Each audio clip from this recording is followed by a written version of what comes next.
The second panel discussion is on energizing PPPs in infrastructure sector. May I please request the panelists to gather on the stage.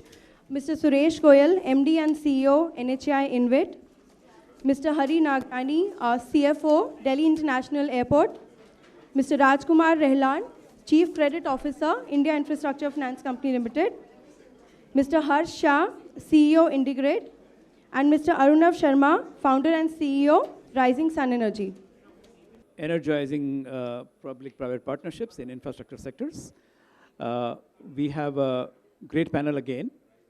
And I wouldn't go into long introductions because same time constraint. We have with us Mr. Suresh Goyal, MD and CEO of NHAI InvIT. Has been with other places like Macquarie before. I think that's adequate. We have with us Mr. Harsh Shah, CEO of Integrid. Was earlier with Sterlite Power as well. Integrid is now KKR, more KKR than Sterlite. And we have with us Mr. Hari Nagrani, CFO, Delhi International Airport. We also have with us Mr. Rajkumar Rehlan, Chief Credit Officer, India Infrastructure Finance Company Limited, and Mr. Arunav Sharma, who is MD and CEO of Rise Sun Energy, if I have this right. So we're going to do the same thing as we did last time, which is that we will have rounds of questions, and we'll try to make sure that everyone's viewpoint is sought and everyone has a first shot at it. So the first question is, I wouldn't even say what can we, I would say the first question is, what are the changes that are required?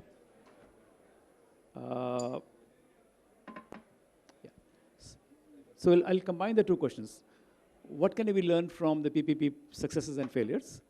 And based on that, or from that, what were the key success factors, what are the key hindrances? And based on that, what are the changes that are required, right? So let's see. Why don't we go with Mr. Shah first? Mr. Shah, do you want to take a first crack at it? Thanks. I think in general, in most sectors, I would say, if we were to compare over the last 2 decades, PPP experience have improved. So I'm less cynical than, let's say 10 years ago. A lot of improvement, evolution has taken place in most contracts, regulator, etc. However, in general, if I were to pick up a few threads on what can do better, is just the speed of action in terms of dispute resolution, efficient contracts, and execution of, or rather making execution simpler for all sector participants. Just taking a thread, if one was to resolve a dispute in Aptel today, over the last 3 years, there has been just one bench working for a country of our size. So imagine our country of our size, X number of dispute would be there. There are 5 members working. How do you expect any issues to get resolved in that density? And this is just example of one sector. I'm sure it is there same in gas and other sectors as well. So I think generally somebody mentioned capability building in the earliest panel, but it's beyond capability building. It's just infrastructure building for infrastructure creation. And today we are lacking that infrastructure. We have got, whether it's the electricity sector, a CERC or state regulator, Aptel, we are just not adequate even with the best of the intentions to create the right set of infrastructure. So that part, I think, is the biggest hindrance today. And I'm sure it's different in different sectors. But in 10 years, we have moved a lot. But now it's time to create something which lasts a century. So. Okay. Mr. Goyal, if I can come to you next. You've been involved with many of the PPP projects. What are, from your point of view, what can we learn, success factors, hindrances, and then we'll perhaps go on to what can change therefore, or what should change therefore. I think from the PPP perspective, the classic definition of PPP that we have all seen, and all of us sitting in this room perhaps would have last 20 to 30 years of experience of having seen the evolution of PPP in infrastructure in India. From my personal perspective, I think we just need to reimagine that whole PPP. The old ways, the way we were structured, the way the various parties came together, whether it is lending institutions, equity holders, developers, rating agencies, the government and the regulators, like Harsh said.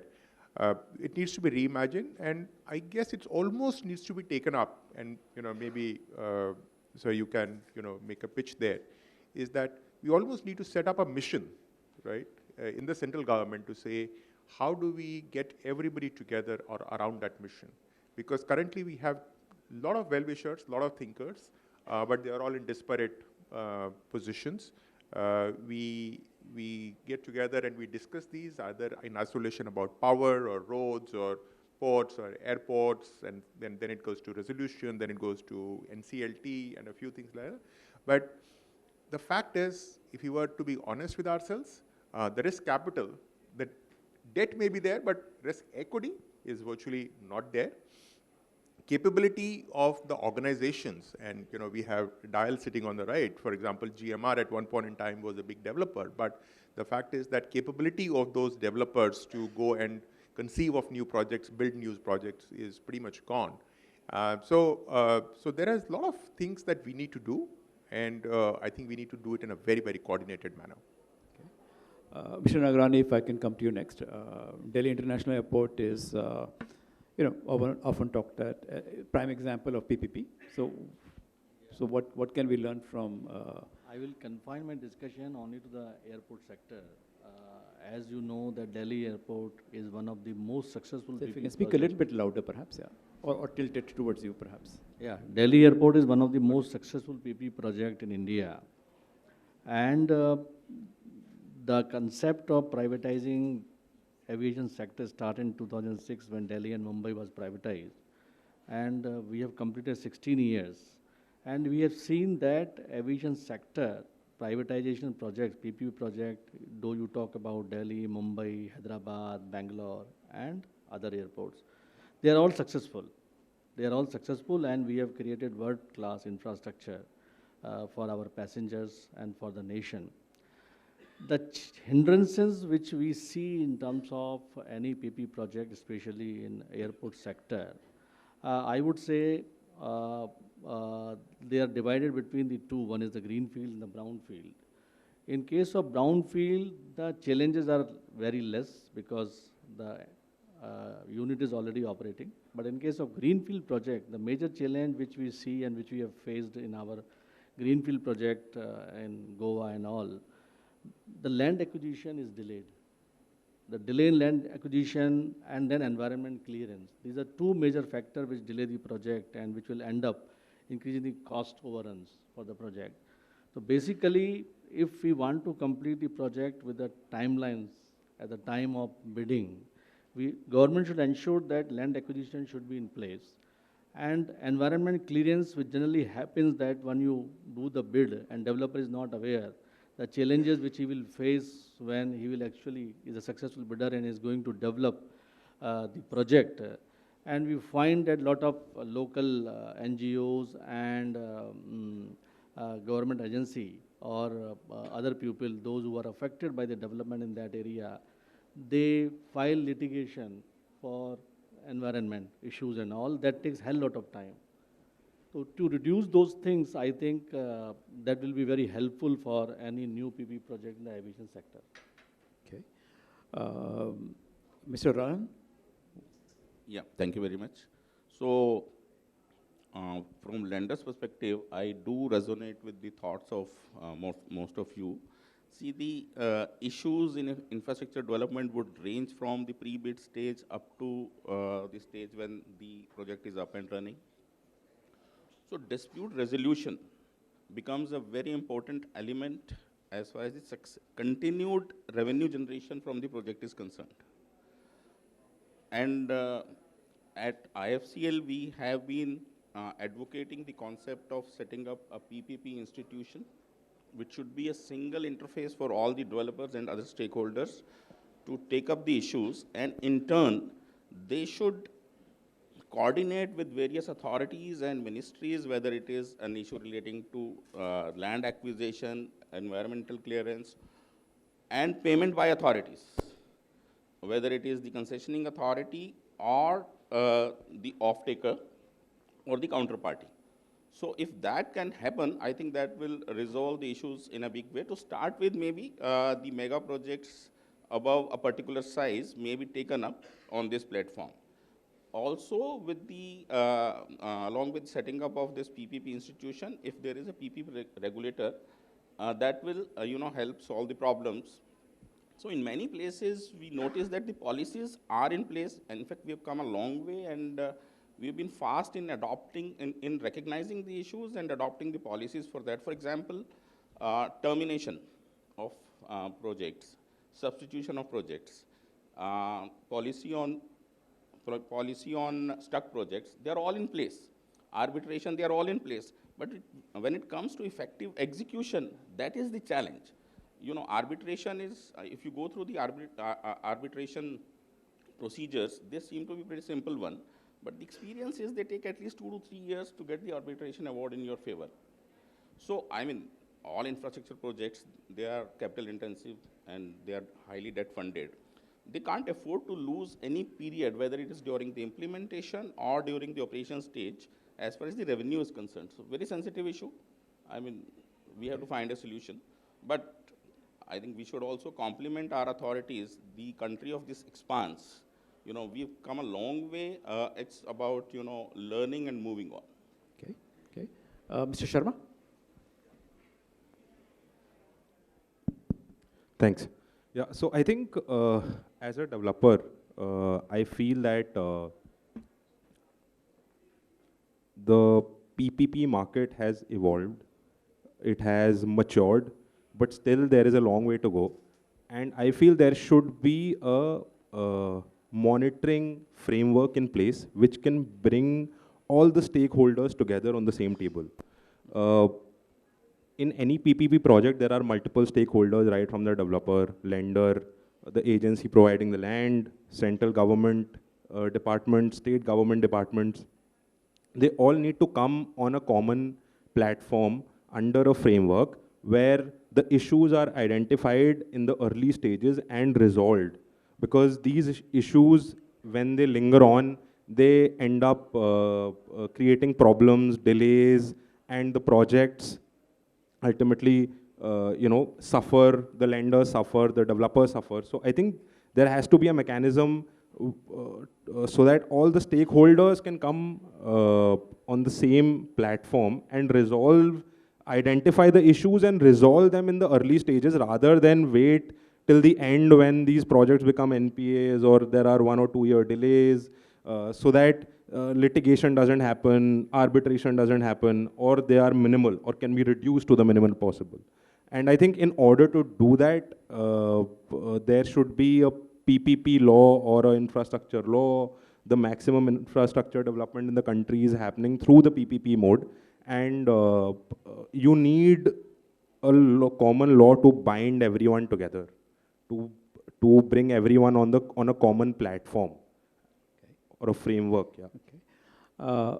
My next question, my next round of questions, I'm going to begin with Mr. Goyal this time. Mr. Goyal, I did allude to this a little bit in my last question as well, but where are the big changes required? And let's try to focus on contracts. We'll come to the regulations later on. What are the things that you have seen in PPP contracts that you feel are problematic and hinder investors or frighten investors? So let's begin first with the greenfield projects. And then we'll come to the brownfield project, which I know is what you are managing right now. But what have you seen in the PPP contracts for greenfield projects that you feel is the reason people are saying, well, not as many people are keen on BOT anymore, for example? I think I'll use only one word for that. Mm-hmm. We can talk about multiple things. Just enforcement. Right. Okay. That's it. Mm-hmm. I mean, I've got a single word answer to your question. Okay. If you can put something together for enforcement, that's it. Because everything else can be priced in. Right. You can negotiate to death any contract. The quality of the contract does not matter as long as both the parties sign it willingly, mm-hmm. right? But right. What happens after the contract is signed? Right. And that's where, as a nation, we fail. So I've been involved in contract enforcement in overseas jurisdictions also, and in Singapore in particular. It is so well defined, Right. right? And you know exactly on what dates, what's likely to happen. Everybody follows it to the T. If you don't follow it, there is a cost attached to it. So you have to factor that in case you're getting delayed because of that. And you know, lo and behold, it happens. Okay. Right? So that's what. So when you're saying enforcement, just to be clear, we're talking about between the concessioning authority and concessionaire?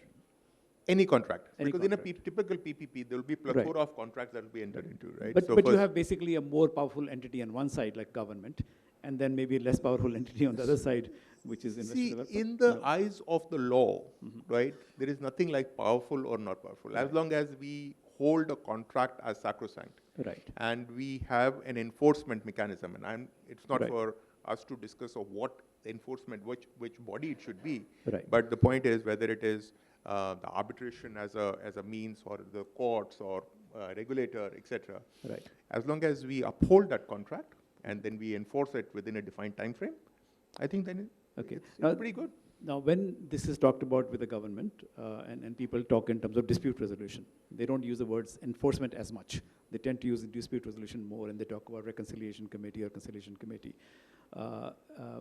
And they have talked about the arbitration, you know, the new rules, the new legislation. You've been involved in infrastructure sector now for at least 10, 15 years that I know of, and maybe even longer. Have things got better in this respect or not? Of course, things have become better, but is it better enough to satisfy our ambitions? Right. No. Okay. So let's just, so what would you suggest? See, we don't have to go far to see how that enforcement can be done. We have the regulations in place already. And let's just, I mean, if you take the common points coming through this previous round of discussions, we kind of spoke about issues related to land acquisition, dispute, contracting, and Harsh spoke about APTEL and all that kind of stuff. So in a way, what happens, it needs to happen is that there should be a set of bodies that need to be identified, which is where most of the issues go to, right? We can apply an 80-20 rule. And again, going back to the point that I was making to Mr. Jaishankar earlier, is that in a mission mode, just focus on those entities first, right? Whether it is arbitration councils, whether it is not all regulators, right? Because again, the size and scale of infrastructure investing varies across sectors. Right. When you come to transportation and energy, they perhaps would take the maximum amount of infrastructure capital. So let's just focus on those. One area which is a very low-hanging fruit is arbitration.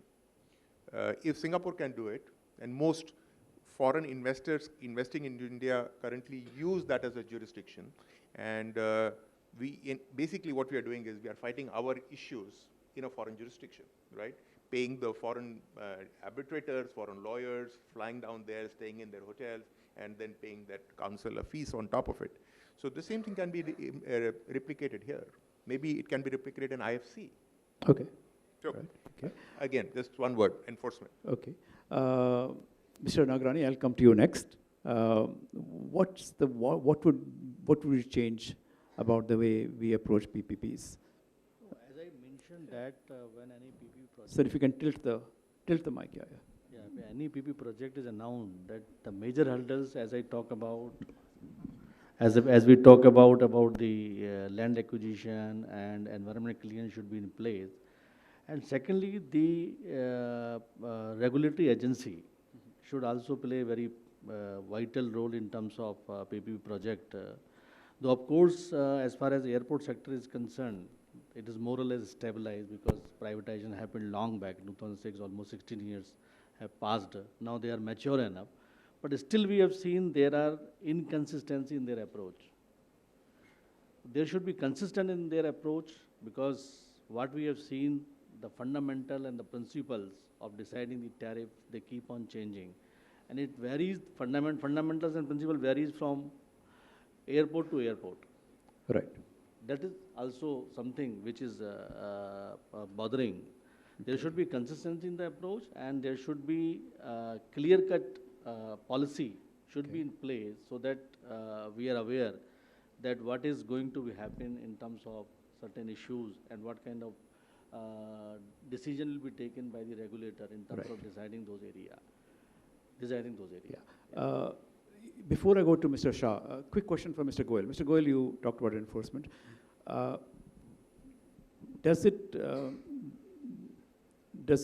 have an impact if you don't have an independent regulator? Like in airports, you do have an independent regulator, but in roads, you don't. I know I'm putting you in a tricky yes situation. And a no. But still. I think I've been an investor on the private sector side. Right. Now I'm part of the government sitting within NHAI. But if you look at it from the complexity of the business, power, airports, ports, vis-a-vis roads, the strength of the underlying concession agreement and the clarity with which it's written, I would think that in the road sector, the issues are much less complex, and the issues are not really related to once the road gets operational. Right. The issues are more related to when the roads are under development. Alignment, change of scope, those kinds of things. So yeah, exactly. And there, I think NHAI has done a good job in setting up the conciliation committees, which have actually been fairly successful in resolving those issues. The issues related to retrospective changes in the contracts don't exist in the road sector. Issues related to tariff setting don't exist there. Issues related to the standards under which the road should be maintained, that doesn't exist there because there is no ambiguity around these things. Right. So the sector is mature. Yes, in an ideal world, one would You'd like to want an see independent a different regulator. Okay. But is it holding investments back in the sector? Probably no. Okay. Mr. Shah, if I can come to you. And so what are the changes that you would make, or what are the things you would focus on? Yeah, probably two things. First, in terms of at high-level design of contracts. So having a clarity at a country level of what kind of contracts do we want. For example, you mentioned land acquisition is one of the big challenges, but in the road sector, it's relatively mitigated in comparison to, let's say, airport or power.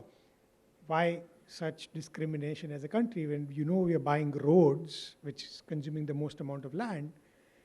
As a policy, if that clarity is derived at a country level, for example, that most of the infrastructure we're talking about is social infrastructure, right? Including metros, for example.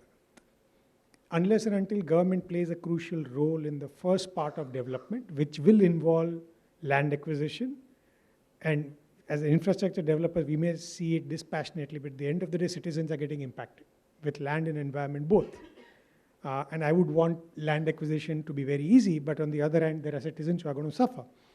So that clarity with the country, that is government going to play a critical role or not in acquisition of land and environmental clearance and protecting citizens' right eventually before building citizens' infrastructure. That clarity is not there. It's different across ministries and depending on secretaries and ministers what they feel right at a particular point in time. I think that is very important because as we become more populated, the land issues are only going to increase exponentially. And unless and until as a country we develop a philosophy that this is the role of the government, we will keep on struggling at this level and disputes are going to get compounded, especially in the first stage. So design issues in contract with respect to critical social risk, land, environment, too, I guess.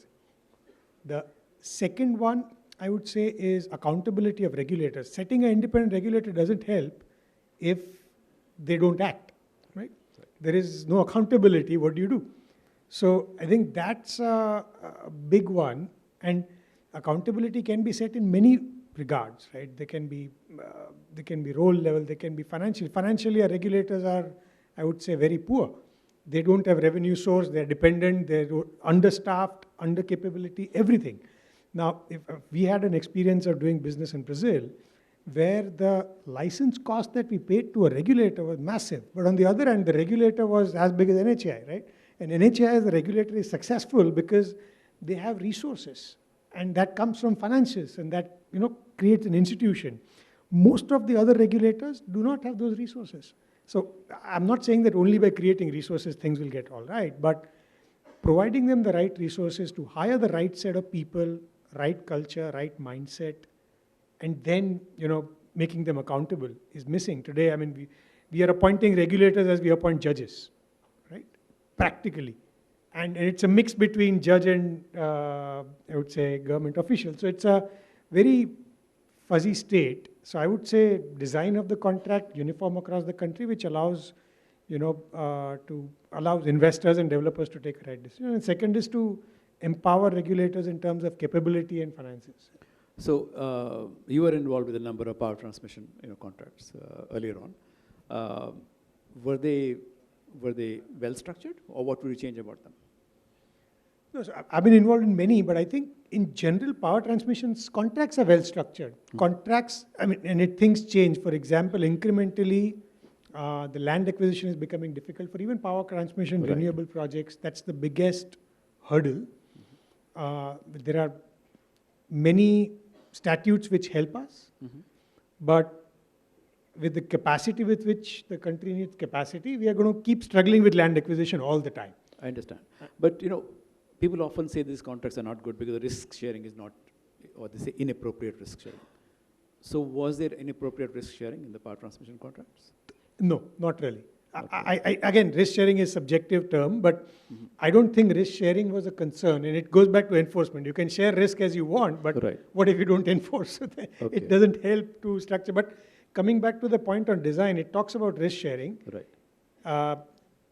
The model concession agreements in different sectors, including transmission, people get a lot biased while drafting a contract, that this is how the risk should be shared, but eventually the ground realities are missed.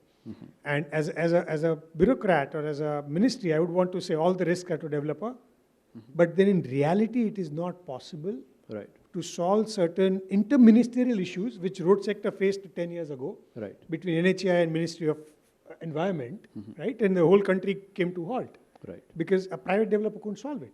So this is something which needs to be solved just by writing a contract that's going to be passed to the developer. It's not going to be really transferred to the developer. Okay. Before I go to Mr. Ralan, Mr. Goyal, a quick point. The road contracts, the MCA, Model Concession Agreement, various contracts, are they well structured in terms of risk sharing? I mean, it can be well as BOT or HAM, either way. I think they are. I mean, the contracts themselves are pretty good quality, and generally we have seen that no disputes go to the courts, etc., on the interpretation of the contract itself, right? Okay. So, except maybe in the airports, since I was on the board of Delhi Airport and the parent company, so I know that there were, but those contracts were also written 15 years ago, right? When there was no precedence for us to write good contracts. But apart from that, if you were to do a general scan of where the conflicts evolve, that's not about the interpretation of the contract itself. It's not about that this is the risk that I should not have shared. I think it's about the allocation of responsibility, whether the people who were allocated that responsibility then stood up to deliver on the responsibility they were given. And how do you hold them accountable? Right. Okay. Mr. Ralan, you're involved with lots of different sectors, right? And as Chief Credit Officer, you're obviously looking at risks carefully, right? So what are the things that you would like to change from the risk point of view? And feel free for a longer answer, because I think that you will probably have more to say in this respect. That's from the lender's perspective. See, we all understand that the success of a PPP project actually relies on this getting the right kind of capital. So taking care of the interests of all the stakeholders in contract writing, whether it is concession agreement or any other related document, is pretty essential. As Mr. Jaishankar earlier mentioned, that we are almost 70 to 80% stakeholders in any project that is completed. So at some stage, we should become a stakeholders to the provisions of the concession agreement and all other important contracts. So coming back to Mr. Goyal's point of enforcement. Now, enforcement is also a function of how a contract is designed and drafted. So I think at that point in time, the involvement of all stakeholders is pretty important. I am aware of a concession agreement which was recently written in a ministry. I wish the lenders would have been consulted at that point in time, and this should become a norm, in fact. Uh, immediately after this concession agreement was finalized, it was found out that there were not enough and flexible provisions for creation of security and assignment, etc. Now we are talking about, recent periods, and we have been into this area for last 15 years. So taking care of all stakeholders, whether it is their rights for substitution, getting payments in terms of termination, getting security.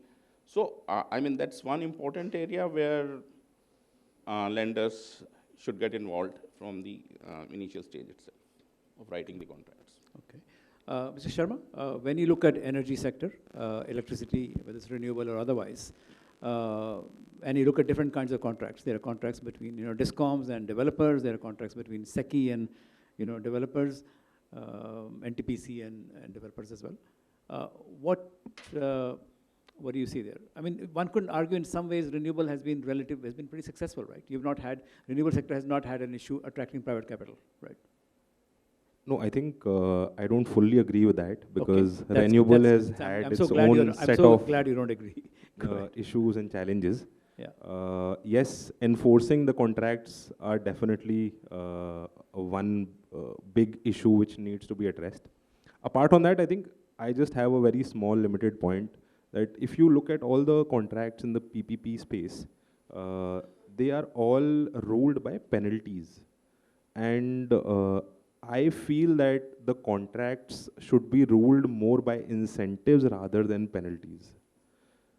And we should build in clauses which provide incentives to the developers for maybe completing a project on time, meeting a certain milestone on time, rather than just focusing on if you don't complete by so and so, you get penalized or your BGs get called upon. Or so I think this is one small change which I feel can help, or rather accelerate the development of the infra projects. Mm-hmm. Okay. Next question, let me begin, Mr. Ralhan. Mr. Ralhan, why is it that today, in the last few years, maybe today might be different, we haven't seen as much, interest in BOT as we did, let's say, 10, 15 years ago? And Mr. Goyal also talked about the fact that there was a time when GMR and GVK and a whole number of other people were going for the BOT projects. And today, there is a lot of action, but a lot of it seems to be, except for a few sectors, a lot of it seems to be on the operational asset and the brownfield asset side. So why is that? So therefore, what can the government or an institution like you learn from that experience, and what would you recommend? Or do you think this just won't happen? So I think it's an outcome of the experiences that the lenders had. I think the issues would range from the pre-bid stage up to the stage of development. So now, actually, NHAI is the right example of being a torchbearer as far as the sector is concerned. We have seen the sector evolve from the days of EPC to HAM. So now, coming back to BOT, I think the underlying assumptions went wrong. That's number one. The other factor being that people became over-aggressive while bidding the projects. Because while bidding the projects, I think the entire focus was on EPC earnings. And for later years, not much of juice was left. So leveraging, etc. I mean, we had our own share of experiences. Another learning is that sometimes, if the foundation of a good project is laid at the time of bidding itself.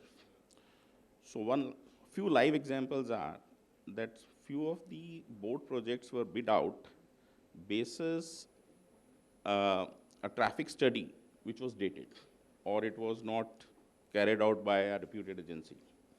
Similarly, I think another important element while bidding out the project is the bid project cost.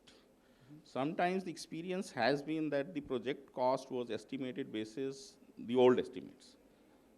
So I think basis these, and I think it was a combination of bidding parameters and over-aggression by the contractors or developers to get few projects that led to a bad experience as far as lending is concerned. But happy to share that the authorities have learned quickly and they evolved newer mechanisms for road development. And we have seen the journey from EPC to being HAM and now TOT. Okay. Mr. Shah, if you were, minister, PPP minister, let's say there was a position like a PPP, greenfield PPP minister, what are the things that you would do? I mean, in general, I think people accept the fact that there is less interest in greenfield PPP today than there was before. So what would you do if your job was, how do I get more people to invest in PPPs, in greenfield PPPs? What would you do? I think first, as I mentioned, that design stage, what are the risks that are actually practically possible for investors to take? And design structure accordingly. And I would take from the experience of HAM and BOT that India faced. And that happened partly because of the reasons that were cited, and partly also because if you had both HAM and BOT at your disposal to actually build infrastructure, you should be calling BOT bids for the most profitable routes and HAM for the least profitable routes. Because if your objective as a regulator is to build infrastructure, but typically it happens the other way around. Because ministries start becoming profit center, saying, let's put the least one on BOT and the most profitable on HAM, then eventually somebody will take the bait because the competition is there, people do. Overall experience goes bad and the sector pushes back by 5 years, 10 years, right? So I think clarity at that level is extremely important, that your role as a government is to build capacity, right? And it's across the sectors. Road is one, let's say renewable is the other one. And I think there were policies which are extremely important for our national security with respect to domestic manufacturing, etc. But look at the implementation. We are talking about world's largest solar capacity energy transition. This year's capacity addition in the country is abysmal, and it's not going to increase for the rest of the year. So we are only doing statements that we want to be the most progressive in terms of energy transition. Capacity addition is not speaking. Who is accountable to ensure capacity addition happens? So I think those are the aspects that we need to look at as a ministry and a government, to be accountable to create capacities and not as different side of the table between developers and owners and private sector and government. You'll need to think about everybody on one side of the table to create capacity, what requires to create capacity. And yes, there'll be some bids which will go bust. Some people will make a lot of money, but as a country, you'll need to allow them to make a lot of money to be ensure they reinvest back. So I think I would say that transition is important to ensure that the capacity addition is the focus. Right. To some extent, I mean, I would say Ministry of Road has done a phenomenal job as having a KPI, that roads per day, kilometers per day is the KPI. I don't think any other sector in the country has that mindset. So I think that mindset needs to be implemented in entire infrastructure, that your key KPI is capacity creation. I think the rest will follow. Okay. Mr. Sharma, what would you do if you had the job of being a PPP minister, a greenfield PPP minister? What would you do? So, firstly, like I think we discussed in the last round, there needs to be, I would like to reiterate that there needs to be more carrots and no sticks. Okay. Yes, go ahead. Yes. No, so there has to be monitoring framework in place, either through a PPP law or through some regulation that brings all the stakeholders together. And any PPP project has a lot of stakeholders. In order to bring them together to resolve the issues and ensure that the development of the infrastructure happens. You're talking about implementation. How, if you are a PPP minister and your job is to get more investment over the next few years, what would you do? I think policy certainty. Mm-hmm. Okay. Policy certainty is what we need. Okay. Right. Because in renewables, if you see what is happening, the capacity addition was almost near the targeted capacity addition, and that has fallen in the last 1 year because of GST, BCD, etc., etc. Yeah. So, and people kept waiting for either BCD to be withdrawn or grandfathering or project extension, and it has come almost after a year. Right. If it would have been issued at the right time, probably more capacity addition would have happened. Okay. All right. So, Mr. Nagarani, if you were this PPP, Greenfield PPP minister, what would you do? If you were the Greenfield PPP minister, and what would you do to get more interest and more investment? As my colleague said, that there should be a Sir, policy, if you can tilt the there mic. should be a transparency of policy. Right. Because transparency should be there and consistency in the policy of the government. Because we have seen the aviation sector from 2006 till now, there has been changes in the policy. Of course, government is also learning with the earlier privatization of the airport, and it has evolved to a great extent, but still we find there are certain ambiguity in terms of the concession agreement which recently has been signed between the developer and the government. There should be consistency in the policy of the government. A reasonable return should be assured to the developer or the bidder who is going to take up that PPP project with all these hurdles he will face. That assurance of reasonable return is sometimes missing. It is not very clearly defined in the concession agreement. And there should be assurance in terms of funding, because especially in case of greenfield project, sometimes it is very difficult to get the funding in place because of various regions.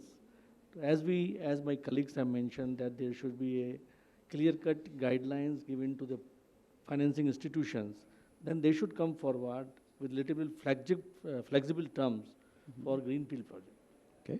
Because risk is there in greenfield projects, always there. But being a conservative norms, if they will follow, then it is very difficult to get the funding for the project. Mr. Zalan, if you were the PPP minister, what would you do? More safe for No, lenders. not a lender, if in you're the a PPP contracts. minister, sorry. More safe for lenders in the contracts. Okay. All right, I think that point has now been made enough times today. But okay, what else would you do, sir? I think I'll resonate his thought on policy certainty and execution of the policies, effective execution of the policies on dispute resolution. Okay. Mr. Goel? It's actually a pretty open-ended question for, Yes, for anybody to answer. But You can therefore track it from any aspect. Yeah. So one area that perhaps we should consider is appropriateness of the PPP. We should not consider PPP as a manna from the heaven that it needs to be adopted and that's the only way to develop infrastructure assets. Second is that the dimension that we need to apply is which infrastructure asset actually is more amenable to PPP rather than not. Right. So there are certain asset classes which should not be put into PPP, period. And there are certain asset classes which are more amenable to PPP. Right. Now, there is another question that we normally don't talk about in a normal discourse is that PPP is perhaps the most expensive way to raise capital. If you consider infrastructure as a utility that is ultimately paid for by the users, right, as a taxpayer. Yeah. You mean versus government raising capital? Yeah, Right. exactly. Right. Because you are also loading up a lot of risk to the developer, and that risk commensurate has to provide the return. So, if you apply this matrix around it, and as a PPP minister, maybe that's something that would need to happen, is that what is the appropriate sector that should go into PPP? Then within that, which is the right mode for that in terms of risk, and then what is the common return that we need to provide? And unrelated point, but that's again, given that we are having this discussion under the auspices of IAFCL, is that we tend to underprice our equity quite a lot, right? Vis-a-vis the risks, and if you compare similar projects in the similar environment in the other countries. Just take an example, a typical infrastructure project, given that, in my past life, I have been fortunate to see them in various geographies, is that countries whose currencies are much stronger are able to generate a high single-digit, if not a double-digit return, equity return on infrastructure assets in that currency, right? Which is very closely pegged to dollar. Whereas in India, if you were to just price it accordingly, that return should be in high double digits, close to 20, if not more, adjusting for the inflation, adjusting for the risk, etc. Now the question that comes about is, can as an average Joe, you pay for that kind of high cost of capital? And if you are then considering that, oh, we can't allow a developer to make a 25% return, but then we put up a structure in which then people subvert the process by overinflating the costs, or having related parties where they want to take the money, or taking a very high leverage. Again, in my experience, greenfield assets should not have more than 50% debt to equity, whereas here we can almost consider it as a norm that 70% is used as a starting point. So I think that those are the discussions that need to happen at the ministry PPP level, right, if it were to come into being. Okay, all right, okay. One question about, there are different programs. Mr. Alan, I'm going to begin with you. There are different programs, NIP, NMP, Gati Shakti. Do you see them having an impact, and how can developers take advantage of something like that, or operators? I would. And I understand I'm talking about different things altogether. NMP, perhaps NIP, or yeah. I would love to pass on this particular question to developers, but I think one particular issue which has been brought up is multiplicity of various platforms which are required to be dealt with to avail benefits of these particular schemes. So again, a single window kind of authority which can be an interface for a developer and the other stakeholders. So let me ask you, is Gati Shakti adding a layer, or is it actually making things easier? I think there needs to be some kind of efficiency brought into the system. So adding. Okay, right. So let me go to Mr. Goyal. When you look at Gati Shakti, is that something that's going to make things easier or bring another layer? So Gati Shakti, according to me, is pretty much what we were talking about as a PPP ministry, in a slightly different way, or the point of mission that I was talking about that we need almost as a mission. Because what they are trying to do is to bring more cohesion amongst the decision makers, and certainly go for projects which will have an impact, not just about that project, but also in the ancillary areas. So a bit more efficiency of capital, bit more efficient outcomes for various stakeholders, etc. I really don't have any basis to say whether it is, how successful it is, because I'm not part of that. But I think a related point I would make is, since you said NIP, NMP, and this one, but if you take just the NMP, right. So, and since I am part of that NMP, right. roads has a high share at 26%, and we are helping them achieve that. So I think generally between the power sector and the road sector, it's been a success, right? Other sectors, probably railways can do a bit better. And purely from NMP perspective, I would say that you go back to the point that you made with regard to PPP. Now, PPP doesn't mean it has to be associating itself only to the greenfield. Right. PPP also means brownfield. Brownfield, absolutely. And NMP is nothing but PPP in the brownfield. Brownfield, absolutely. Right? So and it's far cheaper capital, far larger pools of capital, easier, less complex, and none of the issues that we spoke about in this forum, right? So maybe as a country, as this forum, as this team, that's what we should focus on and put our energies behind. Okay. So government creates assets and somebody else comes and operates them, right? Okay. Mr. Shah? I think all three, while being different, there are common features, and it's very helpful.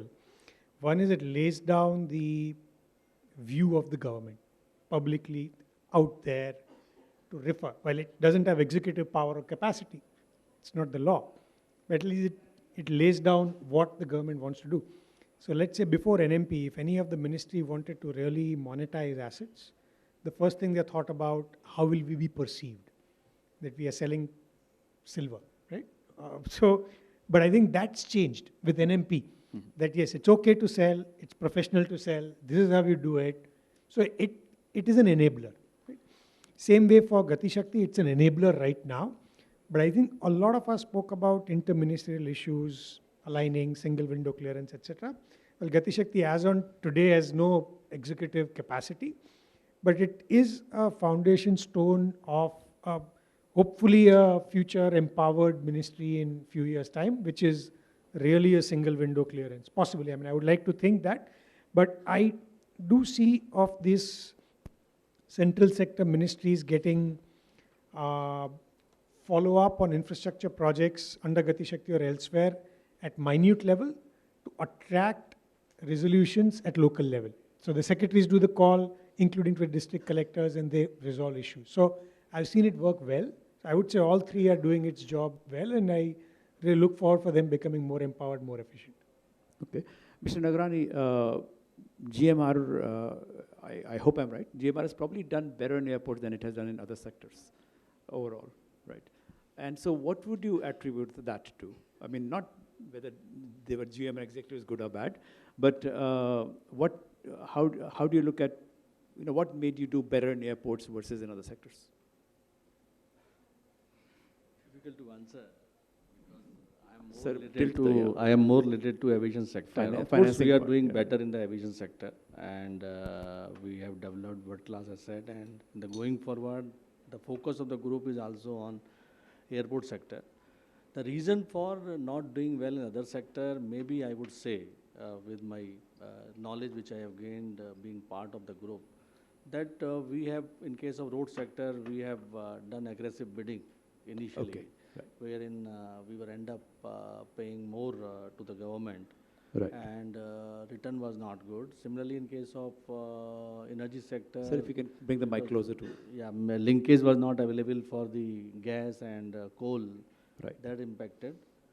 That was the reason. Now we are more conservative in terms of bidding and all, and we are taking all care so that we ensure that whatever sector we are bidding, that should give us a reasonable return for the growth of the group.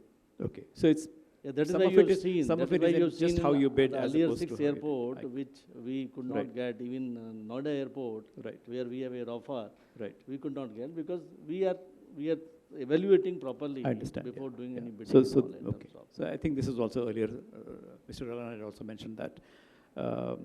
By the way, Mr. Goyal, we are closing at 2:05, so you can be here 5 more minutes. We'll close at 2:05. Mr. Sharma, there was one question that IFCL wanted me to ask about sustainable financing and, or green financing or clean energy financing. Are you finding it easier to finance renewable projects today than you were earlier? Yeah, I think definitely. It's easier because now the lenders understand the renewable sector well. Things have been streamlined. PPAs are with SECI, NTPC. So I think there is more certainty. So I think the lenders understand it. It's easier to finance them. But one space which I feel which needs to develop is around carbon financing. We need to develop a local market in India so that carbon financing locally in India can be accelerated, can be set up. That will really help the development of the 500 gigawatt target which we have set till 2030, and that will need anything around 100 billion every year. So I think the lenders, multilaterals, carbon financing, all these put together will be able to generate that kind of investment or bring that kind of investment into renewable projects. Okay. Mr. Ralan, market-related question. Are you seeing more interest in BOT investments or not from developers versus 2 years ago, not versus 10 years ago, but versus 2 years ago? So, is the question around toll versus HAM? BOT, yeah, overall. So the current, I think HAM is seen as a much safer investment. Yeah, HAM of course is seen no-brainer. But you're not seeing greater interest in BOT right now? Not as of now. And I don't think there are many projects which have come to the market which are being bid. Mr. Goyal, NMP, is it moving fast enough for you?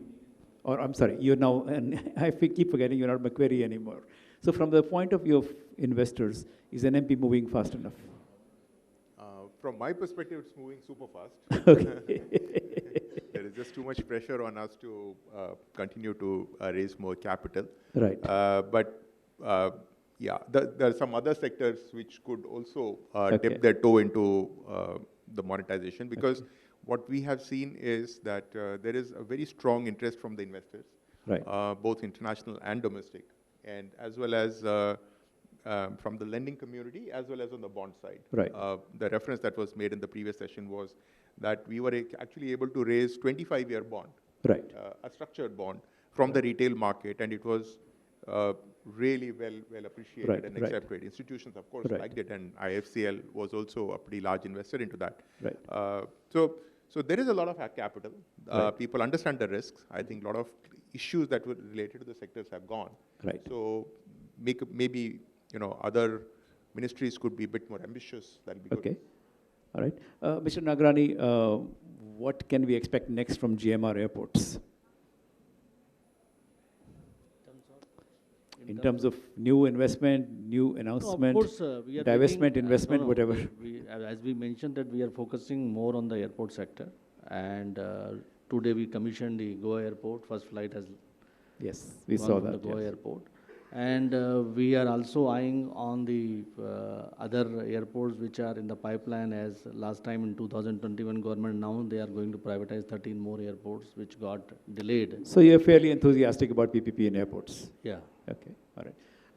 Mr. Shah, I'm going to ask you to answer a question that was raised in the previous session, the Power Grid Treasury person, who said there's not enough awareness about InvITs today. I don't know whether you were listening to him at the time. Yeah. So what would be your response to that? I think it's relative.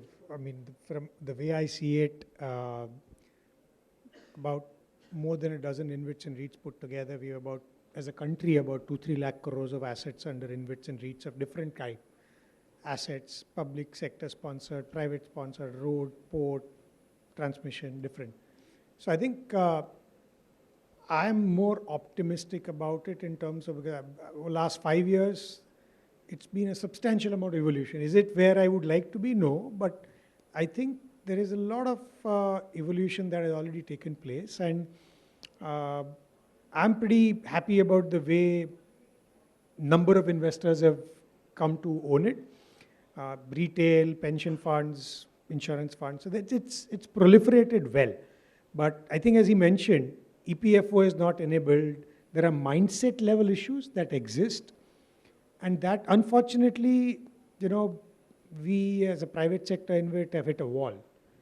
That you go to SEBI, SEBI has done the job, but for EPFO, you need to go to Ministry of Labor, I think, law. So Ministry of Labor, they are not moved. Insurance regulator did enable, but then they combined the limits. So I think there are regulatory hurdles for sure. But in general, education levels have gone up with the single unit in the listed space ability to own. I think across all the listed platforms, everyone's shareholding have become 3 or 4 times larger. So which means it's spreading, but it's not as fast enough as I would have liked, but I think it's still pretty good in just 5 years of history. So. Okay. With that, we're going to close the discussion. I'm afraid there's no time for question and answer with the audience.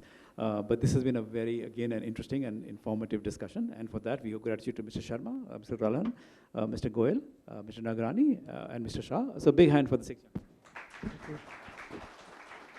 And now a more formal thank you from IFCL team also. Again, I'd like to thank each one of you for enlightening us with your thoughts. And I'd request our CCO, Mr. Rajkumar, to please present a memento to all the panelists.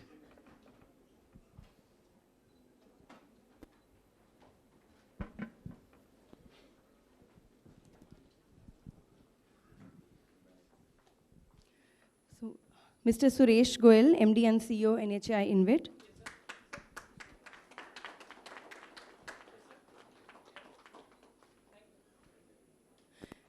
Mr. Hari Nagrani, our Chief Finance Officer, DIAL.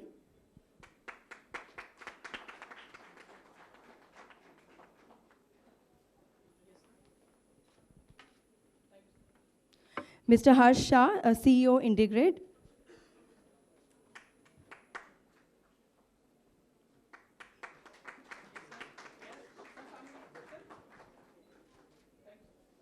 Mr. Arunav Sharma, founder and CEO, Rising Sun Energy.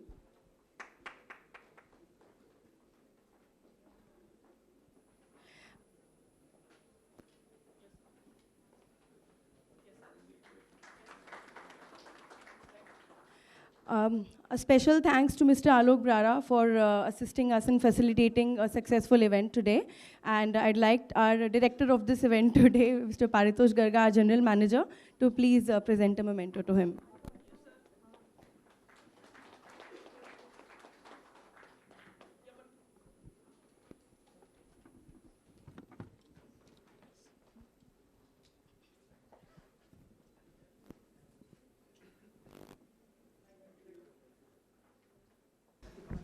So, to sum up the session, we learned how multiplicity of institutions can help meet the burgeoning needs of the infra sector.